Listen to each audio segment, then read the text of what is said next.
Shabbat Shalom Umvorach Bemoadim Lesimcha Vesasson Lechol Am Israël. Que Akadosh Baruch Hu Be'ezrat Hashem, par le mérite de ce petit Dvar Torah, nous amène le plaisir d'entendre que tous nos otages sont rentrés à la maison, eux qui n'ont pas eu la chance de fêter Pessah en famille. Yiratson qu'ils fêtent la Géoula, car comme le dit le Harizal, Be'ezrat Hashem Itbarach, de Pessah jusqu'à Tishri, le Mashiach pourra se dévoiler. Nous arrivons avec Shevi'i de Pessah, le 7e jour de Pessah, qui n'est que la queue de la tête qui commencera le premier jour de Pessah. Et c'est pour cela que, comme c'est la continuité, eh bien, nous ne dirons pas la bénédiction de She'echeyen ou Vekiemanu Vehigianu pendant le Kiddush de ce soir, qui sera Shabbat et Yom Tov. 2 couronnes, l'une en l'honneur du Shabbat Kodesh, représentant Baruch Hashem, la création du monde, et la deuxième couronne de Yom Tov, celui d'un peuple qui est sorti du pays d'Égypte, qui est le but de la création du monde.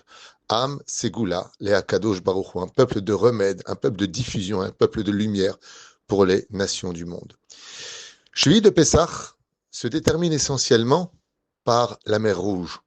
La mer qui s'est ouverte, la 11e plaie cachée d'Égypte, qui mettra fin et une extermination totale à l'asservissement des Égyptiens, où les parents ont pu voir de leurs propres yeux ces mêmes terribles bourreaux qui ont tué leurs enfants, arriver jusqu'à leurs pieds, leur corps inerte, morts, fracassés par les eaux qui se sont durcies ou qui les ont noyés au plus profond de la mer Rouge, puis rejetés sur le rivage.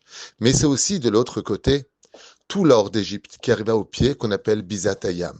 Ce jour très particulier de Shiv'i, de Pessah, ramène à l'homme 2 notions.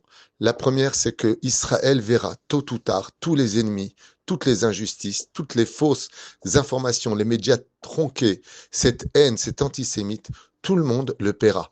Tout le monde viendra à la fin des temps, comme c'est marqué pour Shiv'i de Pessah, où les enfants d'Israël se sont criés Ozi vezimratia bayihi li lishua.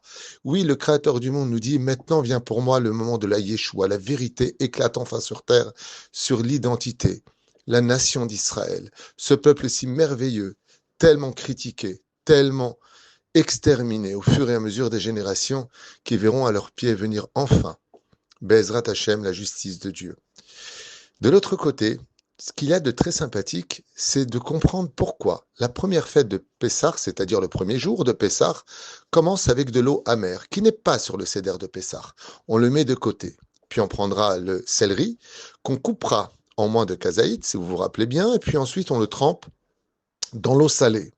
Et cette eau salée rappelle les larmes de Yosef. Yosef qui pleurait car il était dans un trou, vendu par ses propres frères, critiqué. On faisait du lachon hara sur lui. On disait du mal de lui. Peut-être à vrai, peut-être tort, peut-être et peut-être. En attendant, le mal avait été fait. Et si on avait fait attention aux initiales du mot karpas, céleri, on aurait compris que karpas, kaf, resh, pe, sa mère sont les initiales de klad rishon, pesagour. Apprends à te taire, arrête de parler de ton frère, arrête de parler des juifs.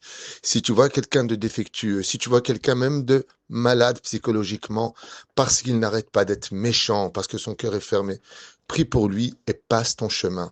Ne perds pas de temps avec la médiocrité des gens dans ce monde. Cesse de prendre à cœur et apprends plutôt à rester transparent. Parce que Shvi'i de Pessah retombe dans cette eau salée. Seulement la seule différence entre le premier jour de Pessah et le dernier jour de Pessah, c'est que le bol d'eau salée est à l'extérieur de la table. Dieu n'en veut pas à table. Dieu ne veut pas de lui car il représente la haine des frères sur un autre frère. Par contre, quand les enfants d'Israël sont passés à Zachir Moshe, où venait Israël et Ashira Azot, quand ils se sont réunis autour du champ, où ils se sont tous aimés, regardés avec empathie, avec compassion, avec amour, eh bien, le Créateur du monde vient nous apprendre, Vayavru ben Israël, Bayabasha betochayam. Bayabasha, ils sont passés dans la terre sèche. Il n'y avait pas d'eau là où ils sont passés. Miminam ou misemolam, car l'océan s'était divisé en 2, à droite et à gauche, formant 12 ponts où chaque tribu est passée à l'intérieur. Quel est ce message que la Torah vient nous apprendre entre le premier jour de ce bol qui est à l'extérieur et qui nous rappelle la vente de Yosef, la haine qui nous a fait descendre dans l'Égypte, dans l'esclavage et la souffrance, et ce jour de libération, les enfants d'Israël disent enfin adieu à leur malheur pour rencontrer une Torah de lumière et d'espoir. La réponse est simple. Vayavru ben Israël bayabasha betochayam. Ils sont rentrés à pied sec dans cet océan d'eau salée. Ils ont séché les larmes de l'autre. Ils ont fait la paix. Ils ont fait le shalom. Ils sont venus essuyer, comme je l'ai écrit dans mon prochain livre, si Dieu veut. N'ai pas trop de compassion pour celui qui ne viendra jamais sécher tes larmes. C'est un proverbe que j'ai écrit, mais qui signifie exactement ce qu'on est en train de vivre. Quand est-ce que la paix peut revenir? Pas en disant, bon, à partir d'aujourd'hui, j'arrête de parler du mal des uns et des autres, mais en prenant compte que j'ai fait couler des larmes, et que ces larmes-là, je veux être le premier à courir les sécher sous les yeux de celui à qui j'ai fait mal, de demander pardon. Alors, Bizatayam, alors la richesse vient. Alors, Baruch Hashem, nos ennemis tomberont. Alors, on pourra enfin recevoir la Torah qui Ishechad Belev Echad. Le premier jour commence avec de l'eau salée à l'extérieur.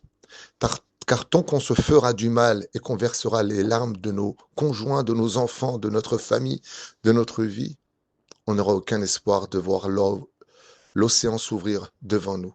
Mais le jour où on viendra sécher les larmes des autres, sécher dans le sens de guérir, dans le sens de faire la paix.